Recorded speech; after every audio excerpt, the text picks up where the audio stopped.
Hello dear subscribers, today I will show you how you can easily fix your error with home button. So you actually need to go to service, but until you go to service you need to use your phone and you need to use your home button.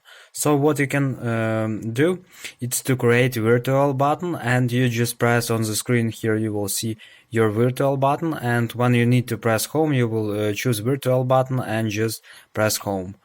For doing this you just need to go to settings. In settings you need to find accessibility. Here you can see it. Just open accessibility, and in accessibility you choose touch.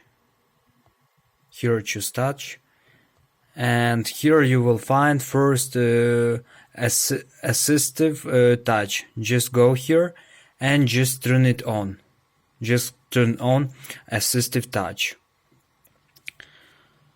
So now you can see that actually here you can see white dot. Just click on it, and here you will find home button, Siri, custom notifications, control center, and device.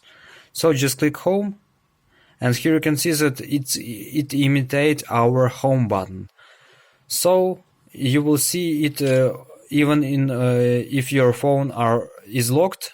So we will click, and here you can also see this assistive touch that you can use, from which you can also use your home button. So that's how it works. So thanks for watching, have a nice day, subscribe to my channel, click like, and goodbye.